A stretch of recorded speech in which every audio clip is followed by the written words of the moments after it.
إن الحمد لله نحمده ونستعينه ونستغفره ونعوذ بالله من شرور أنفسنا ومن سيئات أعمالنا من يهده الله فلا مضل له ومن يضلله فلا هادي له وأشهد أن لا إله إلا الله وحده لا شريك له وأشهد أن محمدا عبده ورسوله أما بعد فإن خير الحديث كتاب الله وخير الهدي هدي محمد صلى الله عليه وسلم وشر الأمور محدثاتها وكل محدثة بدعة وكل بدعة ضلالة وكل ضلالة في النار.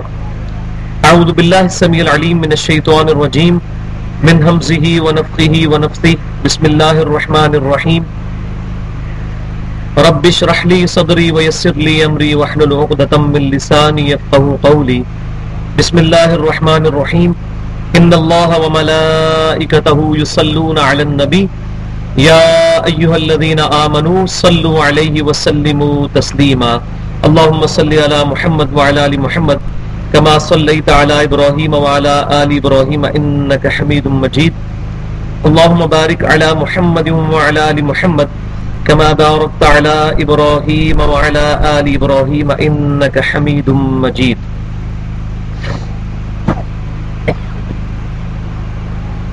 آج 20 اور 21 شعبان المعظم 1432 ہجری کی درمیانی رات ہے اور 23 جولائی 2011 ہے. آج انشاءاللہ ہماری تفسیر کا 38واں لیکچر ہوگا 38 اور آج انشاءاللہ تعالی ہمارا پارہ نمبر 3 بھی مکمل ہو جائے گا. ابھی تک یہ صرف 3 پارے مکمل ہوں گے 38 لیکچرز کے اندر، اور اس کی وجہ یہ تھی کہ میں نے یہ کوشش کی کہ جن جن آیات پر اختلافی موضوعات آ رہے ہیں ان کو ڈیٹیل کے ساتھ ایڈریس کیا جائے. اور ہماری پیس تقریباً 5 سے لے کے 10 آیات تک روزانہ رہی ہے. اب چونکہ بڑے بڑے اختلافی مسائل تقریباً مکمل ہو چکے ہیں چند ایک کے علاوہ، تو آج سے میں کوشش کروں گا کہ قرآن پاک کی زیادہ سے زیادہ آیات کور کرنے کی کوشش کروں تاکہ ہماری پیس تھوڑی تیز ہو جائے. اور جہاں کہیں ضرورت پڑے گی میں انشاءاللہ ڈیٹیل سے بھی عرض کروں گا، اور جہاں پر موضوعات میں پہلے ڈسکس کر چکا ہوں میں حوالہ دے دوں گا کہ فلاں جگہ میں نے یہ چیز ڈسکس کر لی ہے، کیونکہ روزانہ اس چیز کو ڈسکس کرنا کافی مشکل کام ہے اور بعض اوقات بوریت بھی ہو جاتی ہے. پچھلی دفعہ میں نے سیدنا خضر علیہ السلام کے متعلق جو مسکنسیپشنز چل رہی ہیں ان کو ایڈریس کیا تھا، اور اس میں نے تقریباً 4 موضوعات کے اوپر گفتگو کی تھی خضر علیہ السلام سے ریلیٹڈ. بیٹا گفتگو نہ کرے، کوئی آپس میں گفتگو نہ کیا کرے، میری توجہ ڈائیورٹ ہو جاتی ہے. یہ میرا مسئلہ ہے، کیونکہ میں نے خبریں تو سنانی نہیں جیو کی طرح کہ میں تو دیکھ کے پڑھ دوں گا. میں تو چیز کوشش کروں گا کہ وہ آپ کے فیس ایکسپریشنز کے ساتھ آپ کو سمجھ بھی آ جائے وہ بات. تو پچھلی دفعہ خضر علیہ السلام سے متعلق میں نے ڈیٹیل سے گفتگو کی تھی. اس میں نے پہلی چیز یہ کلیئر کی تھی کہ خضر علیہ السلام نبی ہیں، ولی نہیں ہیں. اور اس کے ثبوت میں نے سب سے بڑی بات یہ پیش کی کہ چونکہ خضر علیہ السلام سیدنا موسیٰ علیہ السلام کے استاد ہیں، یہ کبھی نہیں ہو سکتا کہ کوئی غیر نبی کسی نبی کا استاد ہو. یہ نبی کی شان کے ہی منافی ہے. نبی کا استاد نبی ہو سکتا ہے. دوسری دلیل یہ کہ امام بخاری رحمۃ اللہ علیہ نے صحیح بخاری کے اندر موسیٰ علیہ السلام اور خضر علیہ السلام کا جہاں پر ذکر کیا تو دونوں کے ناموں کے ساتھ علیہ السلام ذکر کیا ہے. یہ اس چیز کا ثبوت ہے کہ وہ حضرت خضر علیہ السلام کو پروفٹ مانتے تھے. اور اس کے بعد میں نے یہ ڈسکس کیا کہ جن لوگوں کا یہ عقیدہ ہے کہ خضر علیہ السلام زندہ ہیں اور ان کو موت نہیں آئی، ان کا رد کیا تھا کہ نبی صلی اللہ علیہ وسلم پر انبیاء کرام کے لیے ایمان لانا فرض تھا. اگر کوئی نبی رسول اللہ صلی اللہ علیہ وسلم کے مبارک زمانے میں زندہ ہوتا دنیاوی زندگی کے ساتھ، تو اس پہ فرض تھا کہ وہ نبی صلی اللہ علیہ وسلم پر اعلانیہ ایمان لے کر آتا اور نبی صلی اللہ علیہ وسلم کے ساتھ قتال میں، جنگوں میں شریک ہوتا. اور پیچھے آیت گزری تھی کہ جب رسول اللہ تشریف لے آئے تو تم ان کی مدد کرنا، ان پر ایمان لے کر آنا. کسی ضعیف سند سے بھی یہ بات ثابت نہیں کہ کبھی خضر علیہ السلام نبی صلی اللہ علیہ وسلم پر ایمان لائے ہوں یا انہوں نے نبی صلی اللہ علیہ وسلم کے ساتھ کسی جنگ میں شرکت کی ہو. لہذا یہ عقیدہ بالکل فاسد ہے، ورنہ خضر علیہ السلام اپنی نبوت سے ہی ہاتھ دھو بیٹھتے اگر وہ اللہ کے حکم کی نافرمانی کرتے. تو انبیاء کے لیے یہ چیز ناممکن ہے، محال ہے کہ وہ اپنے رب کے حکم کی نافرمانی کریں.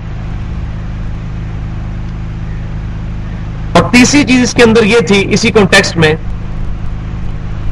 کہ بخاری اور مسلم کی متفق علیہ حدیث ہے کہ اس وقت جو شخص بھی روئے زمین پر، روئے ارض پر زندہ ہے، 100 سال نہیں گزریں گے کہ اس پر قیامت قائم ہو جائے گی، یعنی اس کو موت آ جائے گی. تو نبی صلی اللہ علیہ وسلم کے مبارک زمانے میں جتنے لوگ بھی زندہ تھے وہ 100 سال کے اندر اندر فوت ہو گئے، اور صحابہ کرام کا قرن ختم ہوا. قرن کہتے ہیں عربی میں زمانے کو. تو صحابہ کرام کا قرن، ان کا زمانہ وہ ختم ہو گیا 100 سال کے اندر نبی صلی اللہ علیہ وسلم کے دنیا سے تشریف لے جانے کے بعد.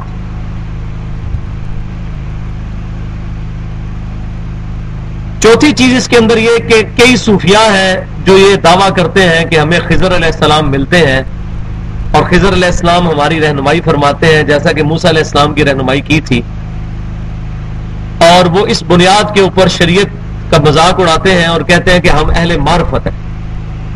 اور جب ان کا رد کیا جاتا ہے کتاب و سنت سے تو وہ کہتے ہیں علم بس کریو یار، حالانکہ ہمارے پورے کے پورے دین کی بنیاد ہی علم پر ہے.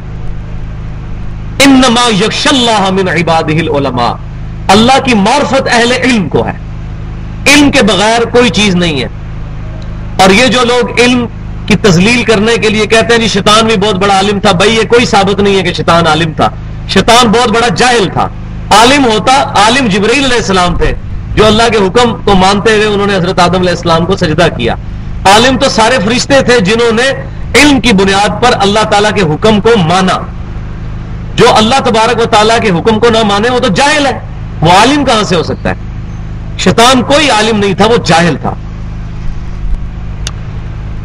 تو یہ میرا اپنا گمان یہ ہے اور میرا یہ اپنا اجتہاد ہے کہ یہ جو خضر ان کو ملتا ہے یہ بیسیکلی شیطان ہے جس نے حضرت خضر علیہ السلام کا روپ دھاڑا ہوا ہے. یہی وجہ ہے کہ نبی صلی اللہ علیہ وسلم اور صحابہ کرام علیہم رضوان کو کبھی بھی خضر آ کے نہیں ملے، نہ ان کی کوئی رہنمائی کی اس معاملے میں. ورنہ تو ہوتا کہ جب بخاری اور مسلم کی متفق علیہ حدیث ہے کہ صحابہ کرام علیہم رضوان میں اختلاف ہوا خلافت کے مسئلے میں، تو خضر علیہ السلام وہاں جاتے ان کو مشورہ دیتے آ کر. کوئی تو ایسا مسئلہ ہوتا، کسی صحیح سند کے ساتھ کوئی حدیث تو ایسی موجود ہوتی، تو کوئی ایسی حدیث موجود نہیں ہے. لہذا یہ شیطان ہے. اور اس کے ثبوت میں وہ بھی حدیث ہے کہ ان صوفیاء کا یہ کہنا ہے کہ خضر علیہ السلام کی حکومت پانیوں پر ہے، پانی پر حکومت ہے حضرت خضر علیہ السلام کی. تو پانیوں پہ کس کی حکومت ہے؟ اللہ تبارک و تعالیٰ کی حکومت ہے. البتہ اللہ تبارک و تعالیٰ نے کی اجازت سے پانیوں پر شیطان کا تخت ہے. صحیح مسلم کے اندر 3 جلد کے اندر صحیح سند ظاہر ہے صحیح مسلم کی حدیث ہے، حدیث موجود ہے کہ نبی صلی اللہ علیہ وسلم نے فرمایا کہ شیطان کا تخت پانی کے اوپر ہے، اور شیطان وہاں پر میٹنگ کال کرتا ہے، اپنے سارے چیلوں کو بلاتا ہے، ان سے ڈسکشن کرتا ہے آج تم نے کیا کیا کیا. تو کوئی چیلا آ کے بتاتا ہے کہ آج میں نے فلاں سے چوری کروائی، کوئی کہتا ہے میں نے فلاں سے یہ گناہ کا کام کروایا. تو جو شخص اس کو یہ آ کر کہتا ہے اس کا چیلا شیطان کا کہ آج میں نے 2 میاں بیوی کے درمیان لڑائی کروا دی، تو اس سے وہ بڑا خوش ہوتا ہے اور اس چیلے کو وہ گلے ملتا ہے کہ تم نے اصل کام کیا ہے. کیونکہ تمدن کی اور معاشرے کی جڑ کٹتی ہے میاں بیوی کے رشتے کے کمزور ہونے سے. میاں بیوی کا رشتہ کمزور ہوگا، لڑائی ہوگی، طلاق ہوگی، تو بچوں کا مستقبل خراب ہوگا، اور ایسے بچے پھر معاشرے کے لیے ناسور بنیں گے. نہ ماں کی طرف سے ان کی کوئی نگہداشت ہوگی، نہ والد کی طرف سے کوئی ان کی پرورش کے معاملے میں صحیح طریقے سے ان کو ان کے ایشوز کو ایڈریس کیا جا سکے گا. تو شیطان کا تخت پانیوں پر ہے، اور یہی وہ خضر ہے جس کے بارے میں کہتے ہیں پانیوں پہ حکومت ہے. یہ شیطان ہے اصل میں. اور اس کانٹیکسٹ میں آپ کو ایک اپنا پرسنل واقعہ بھی سناتا ہوں. پچھلے سال 17 مارچ 2010 کو اسلام آباد میں نے اپنے گھر کے لیے بورنگ کا ٹھیکہ کیا ایک ٹھیکیدار کے ساتھ. اس سے یہ طے پایا کہ 40,000 روپیہ وہ لے گا اور 220 فٹ جو ہے وہ بورنگ کرے گا، کیونکہ وہاں کافی زیادہ ہمارے یہاں جہلم میں تو 20 25 30 فٹ کے اوپر پانی نکل آتا ہے. لیکن اسلام آباد میں پانی کی بڑی قلت ہے، تو 200 سے اوپر ہی جا کے پانی نکلتا ہے، اور اکثر اوقات نہیں بھی نکلتا. تو اس سے 220 فٹ جو ہے وہ طے ہوا. تو تقریباً 35 دن تک اس نے جو ہے وہ کھدائی کی، اور 220 فٹ جو ہے کھودا، پانی کا ایک ذرہ تک نہیں آیا تھا، ایون سینڈ بھی نہیں تھی زمین کے اندر. تو امید لگ جاتی کہ پانی نکلے گا. تو اس نے بورنگ کرنے سے پہلے مجھے یہ کہا تھا کہ آپ بھائی حضرت خضر علیہ السلام کے نام کا بکرا دیں، کیونکہ پانیوں پہ حضرت خضر کی حکومت ہے. تو خضر علیہ السلام کے نام کا بکرا دیں گے تو تب پانی نکلے گا. اور جب پانی نہیں نکلا تو اس نے بغلیں بجانا شروع کر دی. اس نے کہا کہ جی دیکھا، میں نے کہا تھا خضر علیہ السلام کا بکرا دو ان کے نام کا. تو میں نے اس کو یہ بات کہی تھی کہ اللہ تبارک و تعالی ہی زمین و آسمان کے تمام خزانوں کا مالک ہے. اللہ تبارک و تعالی ہی عطا فرمانے والا ہے. کسی کی کوئی حکومت نہیں ہے، ایک ذرے کا بھی کوئی اختیار نہیں رکھتا اس کائنات کے اندر. تو وہ کہنے لگا خضر علیہ السلام کی پانیوں پہ حکومت ہے. میں نے کہا خضر علیہ السلام جن کو تم کہہ رہے ہو وہ شیطان ہے، خضر علیہ السلام تو فوت ہو چکے ہیں. کہتا جی آپ تو بڑے گستاخ ہیں. جیسا کہ گستاخی کا فتویٰ تو ہماری نوک پہ ہوتا ہے، جو بھی حق بات کرے اس کو گستاخ کہہ دیتے ہیں. تو میں نے کہا گستاخ تو آپ ہیں جو کتاب و سنت کی تعلیمات کا مذاق اڑا کے تو ایسی بات کر رہے ہیں. میں نے کہا جس کو تم خضر سمجھتے ہو نا، اس کو اس کے سمیت زمین و آسمان کی ساری مخلوقات اپنا پیشاب بھی نہیں روک سکتی، کسی کا پانی کیا روک سکتی ہیں؟ کوئی دنیا سے بڑا بزرگ اپنا پیشاب روک کے بتا دے. انسان تو اپنا پیشاب روکنے پر قادر نہیں ہے، کسی کا پانی یا روٹی کیسے یا رزق بند کر سکتا ہے؟ کہتا ہے تم تو پکے گستاخ ہو، تمہارا پانی نہیں نکلے گا. تو خیر جب میں نے بورنگ شروع کروانی تھی اس سے پہلے 2 نفل پڑھ کے اللہ تعالیٰ سے دعا کی، کیونکہ ادھر علاقے میں پانی بڑا کم تھا. جب 220 فٹ تک بورنگ کر لی، پانی نہیں نکلا. اس نے کہا جی دیکھا. میں نے کہا تو کہتا جی اب تو وقت نکل چکا ہے، اب تم خضر علیہ السلام کے نام کا بیل بھی دو گے تب بھی پانی نہیں نکلے گا، تم نے گستاخی کی ہے. تو بورنگ کا ٹھیکہ ختم ہو چکا ہے. اب اگر تم نے مزید آگے بورنگ کروانی ہے تو 1500 روپیہ ایک دن کے چارج ہوں گے. تو میں نے کہا ٹھیک ہے، 1500 روپیہ ایک دن کا. تو اس نے اگلے دن پھر 1500 پر ڈے کے اوپر ٹھیکہ کیا. اگلے دن آ کر اس نے 8 فٹ جو ہے کھدائی کی، تو 228 فٹ جو ہے وہ بور ہوا، لیکن پانی نہیں نکلا. اس دوران وہ کہنے لگا جی ادھر ایک مائی ہے جی، وہ پانی دم کر کے دیتی ہے، وہ ایسے بور میں پھینکے تو پانی نکل آتا ہے. میں نے کہا یار تم میرا پانی نہ نکلے لیکن میں نے اپنا ایمان تو برباد نہیں کرنا.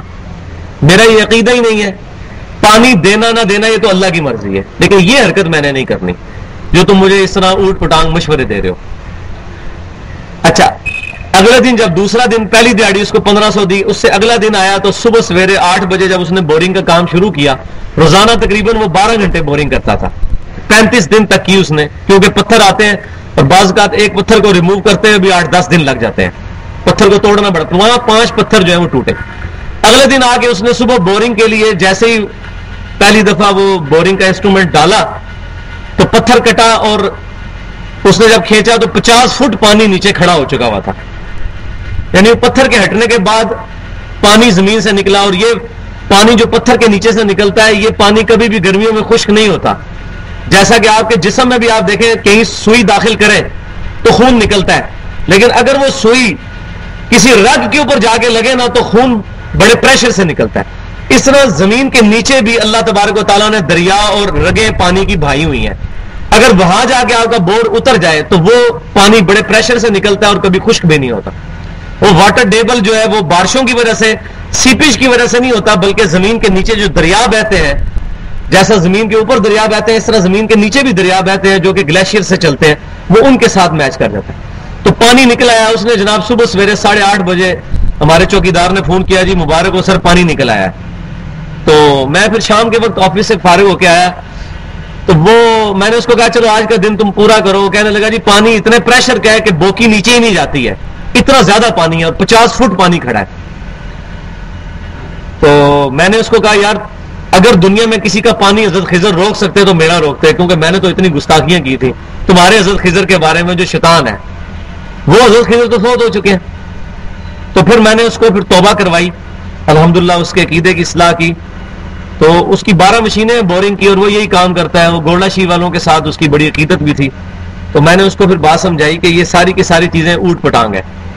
اگر میں تمہارے کہنے پہ بکرا دے دیتا، اگر ضعیف الاعتقاد ہوتا، یا پانی دم لا کے پھینک دیتا، اس کے اندر پانی تو نکل نہیں تھا اور وہ ڈال دینا تھا بزرگوں کے کھاتے کے اندر. تو یہ استقامت دکھائیں تو اللہ تبارک و تعالیٰ کی طرف سے کرم نوازی ہوتی ہے. یہ ساری کی ساری چیزیں، بعض اوقات کسی عورت کو امید لگنے والی ہوتی ہے اولاد کی، اس سے جسٹ 1 مہینہ پہلے شیطان جو ہے وسوسہ ڈالتا ہے، جی فلاں بزرگ کے مزار پہ جاؤ، جس طرح یہ جیل میں پیر ہرا بنا ہے، جی پیر ہرے چلے جاؤ ہرے ہونے کے لیے. تو مجھے بتائیں یہ دنیا کے اندر لاکھوں کروڑوں کتے جو ہیں جن کے 5-5 10-10 بچے ہوتے ہیں، یہ کون سے دربار پہ جا کے تو اولاد مانگتے ہیں؟ سانپوں کے کتنے بچے نکلتے ہیں، یہ کس مزار پہ جا کے منت مانگتے ہیں؟ یہ تمام کی تمام چیزیں جو ہیں وہ فرسودہ خیالات اور قرآن و سنت کی تعلیمات کے منافی ہیں. تو الحمدللہ 23 اپریل 2010 کو پھر جمعۃ المبارک کے دن یہ پانی نکلا. الحمدللہ اس کے بعد 1 سال سے یہ پانی اسی طریقے سے بڑی تیزی سے نکل رہا ہے، بلکہ قریب کے کتنے بور خشک ہو چکے ہیں لیکن وہ پانی نہیں خشک ہوا، کیونکہ قریب کے بور جو تھے وہ بزرگوں کی دعا سے نکلے تھے اور یہ بور جو ہے وہ اللہ تبارک و تعالیٰ کی کرم نوازی سے نکلا تھا. کیونکہ جب کوئی شخص، جیسے سورۃ الانعام میں آتا ہے کہ مشرکین مکہ کہتے تھے یہ چیزیں تو اللہ کے لیے خاص ہیں، یہ ہمارے بتوں کے لیے خاص ہے، اور یہ جو اللہ کے لیے چیزیں ہیں ان کے ساتھ ہم اپنے بتوں کی بھی نیت کرتے ہیں. تو اللہ تعالیٰ فرماتا ہے خالصتاً میری نیت کرو، اگر اس کے ساتھ چیزیں ایڈ کرو گے تو یہ باقی چیزیں بھی اور اپنے بتوں کو ہی دے دو، میری بارگاہ میں کوئی ایسی چیز قابل قبول نہیں ہے. اللہ تعالیٰ خالص توحید چاہتا ہے، اور یہی نبی صلی اللہ علیہ وسلم کی تعلیمات کا خلاصہ ہے. امام کائنات سید الاولین والآخرین شفیع المذنبین رحمت للعالمین سیدنا و مولانا امام اعظم محمد رسول اللہ صلی اللہ علیہ وآلہ وسلم کے بارے میں قرآن پاک میں کیٹاگوریکل یہ مینشن کیا گیا سورۃ الانعام کے اندر، قل اننی ہدانی ربی الی صراط مستقیم. یہاں سے وہ آیات شروع ہوتی ہیں جس کو کنکلوڈ کیا ہے قل ان صلاتی ونسکی ومحیای ومماتی للہ رب العالمین. اے محبوب صلی اللہ علیہ وسلم آپ فرما دیجئے بے شک میری نماز، میری قربانی، میرا جینا، میرا مرنا سب اللہ کے لیے ہے جو تمام جہانوں کا پالنے والا ہے. تو نبی صلی اللہ علیہ وسلم نے اللہ تعالیٰ کو ٹاپ پریورٹی بنایا ہوا تھا، اور یہی آپ صلی اللہ علیہ وسلم کی اپنی امت کے بارے میں بھی خواہش اور اپنی امت کے لیے بھی تعلیمات کا خلاصہ ہے کہ ٹاپ پریورٹی اللہ کی ذات کو بنایا جائے، اس کے محبوب صلی اللہ علیہ وسلم کی تعلیمات کو بنایا جائے. تو یہ خضر علیہ السلام کے متعلق بھی یہ مسکنسیپشن میں نے کلیئر کر دی. اب آیت نمبر 86 سے شروع کریں گے. سورہ ال عمران کا آخری صفحہ ہے پارہ نمبر 3 کے اندر. کیف یہدی اللہ قوما، مل گئی ہے جی سب کو؟ بسم اللہ الرحمن الرحیم. کیف یہدی اللہ قوما کفروا بعد ایمانہم، کیسے ہو سکتا ہے کہ اللہ تبارک و تعالی ایسی قوم کو ہدایت دے جنہوں نے ایمان کے بعد کفر اختیار کیا. یعنی ان کو ایمان کی آئیڈینٹیفیکیشن ہو گئی، ان کو پتہ چل گیا کہ امام کائنات صلی اللہ علیہ وسلم اللہ کے سچے رسول ہیں. جیسا کہ علماء یہود پہ یہ بات کھل چکی تھی کہ نبی صلی اللہ علیہ وسلم ہی وہ تورات کی پریڈکشن ہے، انجیل کی پریڈکشن ہے، جس کو میں ڈیٹیل سے کئی دفعہ عرض کر چکا ہوں. اس کے باوجود انہوں نے نبی صلی اللہ علیہ وسلم پر ایمان لانے سے گریز کیا. وَشَهِدُوا أَنَّ الرَّسُولَ حَقٌّ، اور یہ خود گواہی بھی دے چکے ہیں اپنی کتابوں کے اندر کہ رسول اللہ صلی اللہ علیہ وسلم حق ہے، سچ ہے. وَجَاءَهُمُ الْبَيِّنَاتُ، اور وہ رسول صلی اللہ علیہ وسلم ان کے پاس کھلی نشانیاں بھی لے کے آئے ہیں قرآن کی صورت میں. قرآن کی ہر آیت اللہ کی ایک نشانی ہے.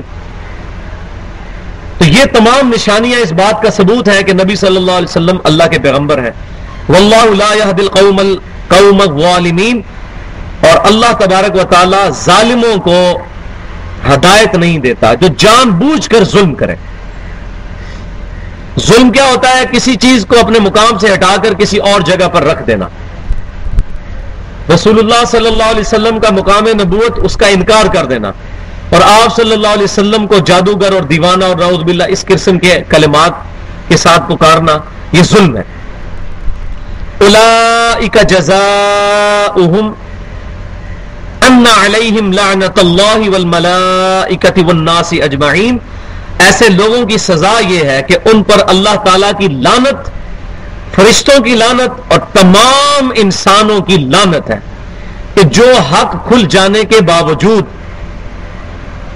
حق کھل جانے کے باوجود حق بات کو قبول نہیں کرتے. خالدین فیہا، اور وہ اسی پھٹکار میں ہمیشہ رہیں گے. لا یخفف عنہم العذاب، نہ ان سے عذاب کم کیا جائے گا.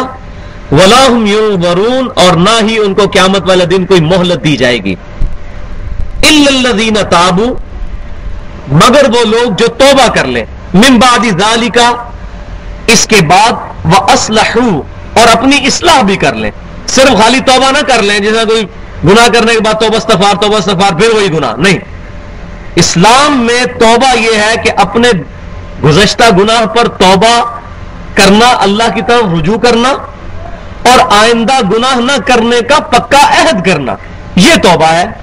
صرف استغفار کی تسبیح کھینچ لینا یہ توبہ نہیں ہے، بلکہ توبہ کامل یہ ہے کہ اللہ تعالیٰ سے معافی مانگی جائے اور آئندہ گناہ نہ کرنے کا پکا عہد کیا جائے.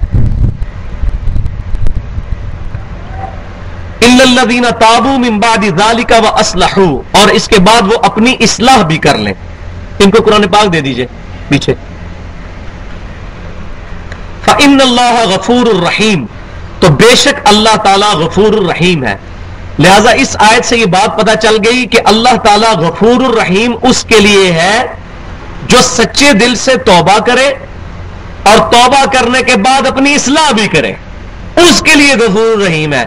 جبکہ ہمارے معاشرے میں کام الٹ ہے. جو لوگ زیادہ اللہ تعالیٰ کے نافرمان اور باغی ہوتے ہیں کہتے ہیں جی اللہ تعالیٰ بڑا غفور الرحیم ہے. اللہ تعالیٰ کس کے لیے غفور الرحیم ہے؟ خود قرآن آپ پڑھ لیں. غفور الرحیم اس کے لیے ہے جو توبہ کرے اور اس کے بعد اپنی اصلاح کر لے. جو ڈٹا ہوا ہے وہ تو شیطان ہے، اس کے بارے میں آگے آئے گا کہ ان کی ہدایت ان کے اوپر پکی اللہ کی مہر لگ چکی ہے، ان کو ہدایت بھی نہیں ملنے کی جو ڈٹے ہوئے ہیں. ان الذین کفروا بعد ایمانہم، بے شک وہ لوگ جو کفر اختیار کرتے ہیں ایمان لانے کے بعد. ثم ازدادوا کفرا، اور پھر اپنے کفر میں بڑھتے ہی چلے جاتے ہیں. لن تقبل توبتہم، اللہ تعالیٰ ان کی توبہ کبھی بھی قبول نہیں کرے گا. ہرگز، نیور. یہ لن کی انگریزی میں وہ ترجمہ نیور، کبھی بھی ان کی توبہ قبول نہیں کرے گا. وَأُولَٰئِكَ هُمُ الضَّالُّونَ، اور یہی اصل میں گمراہ لوگ ہیں. یہ بہت امپورٹنٹ آیت ہے. جو بندہ ایمان لے آئے اس کے بعد کفر اختیار کرے اور پھر اس کو ایمان کی دعوت دی جائے، اصلاح کی دعوت دی جائے اور وہ اڑتا چلا جائے اور اپنے کفر اور انکار میں بڑھتا چلا جائے، تو اللہ تعالیٰ فرماتا ہے اس کو میں بھی ہدایت نہیں دوں گا. اور ایسے لوگ گمراہ ہیں. مثال کے طور پر ہم مسلمان ہیں، مسلمان کے لیے بنیادی چیز وحی ہے، وحی پر ایمان لانا، اور وحی کی دو بڑی صورتیں قرآن اور سنت ہیں.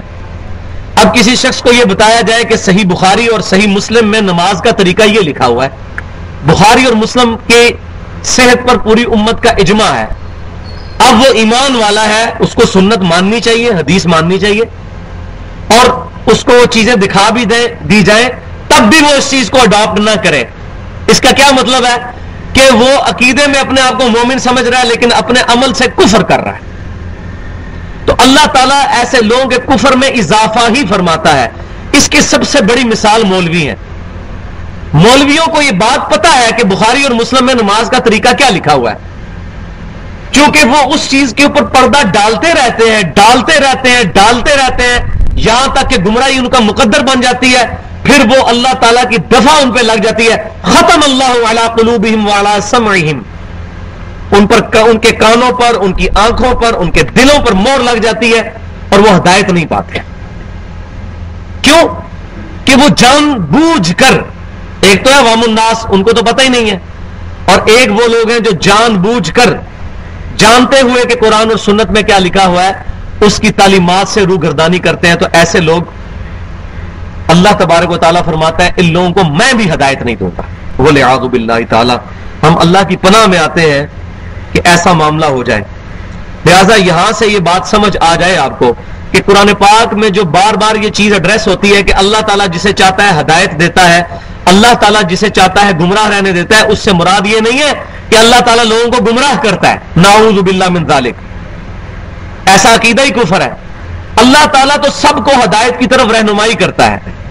جب انسان اس ہدایت کو سمجھنے کے باوجود اس کو ایکسپٹ نہیں کرتا، پھر اللہ تبارک و تعالیٰ کی دفع اس پر لگ جاتی ہے، اس کے بعد اس کے دل پر مور لگتی ہے. ورنہ تو قرآن پاک میں یہ چیز واضح طور پر ایڈریس ہے. سورہ عنکبوت کے آخری رکوع کے اندر آخری آیات میں وَالَّذِينَ جَاهَدُوا فِينَا لَنَهْدِيَنَّهُمْ سُبُلَنَا، جو لوگ بھی ہماری راہ میں کوشش کریں گے ہم بالضرور ان کے لیے اپنے ہدایت کے راستے کھول دیں گے. اللہ کا تو وعدہ ہے کوشش کرنے والے کو ہدایت دینی ہے. کبھی بھی اللہ تعالیٰ یہ نہیں چاہتا کہ لوگوں کو گمراہ کرے. یہ قرآن کا اسلوب ہی نہیں ہے. تو یہ جہاں پر آتا ہے کہ اللہ نے ان کو گمراہ رہنے دیا، یہ ایسا معاملہ ہو گیا اپنے کرتوتوں کی وجہ سے. مثال کے طور پر کوئی اسٹوڈنٹ ہے، پورا سال کلاس صحیح اٹینڈ نہیں کرتا، پڑھائی بھی نہیں کرتا، اور پیپروں سے ایک دن پہلے اس کا استاد یہ کہتا ہے کہ تو فیل ہو جائے گا، اور واقعی وہ فیل ہو جاتا ہے. قصور کس کا، استاد کا یا اس اسٹوڈنٹ کا؟ اسٹوڈنٹ کا، کیونکہ اس نے خود نہیں پڑھا. استاد نے تو اپنا ایکسپرٹ اوپینین دیا ہے. اسی طریقے سے اللہ تبارک و تعالی کسی کی نافرمانیوں کے سبب کیا یہ فرماتا ہے کہ جس نے یہ کیا اس پہ میری یہ دفعہ لگ جائے گی، تو دفعہ لگ گئی تو اللہ نے نہ اس کو گمراہ کیا بلکہ اس نے خود اپنے لیے گمراہی خریدی. اس اسٹوڈنٹ کی طرح جو پڑھتا نہیں ہے، نیک اعمال اختیار نہیں کرتا، اس کا استاد کہتا ہے تو فیل ہو جائے گا. تو اللہ تبارک و تعالیٰ کا ایکسپرٹ اوپینین اس کے ڈیوائن وزڈم کے ساتھ، وہ تو ایکسپرٹ اوپینین 100% ڈیفینیٹ ہے. تو اگر ایسا معاملہ ہو جائے تو انسان خود مجرم ہے.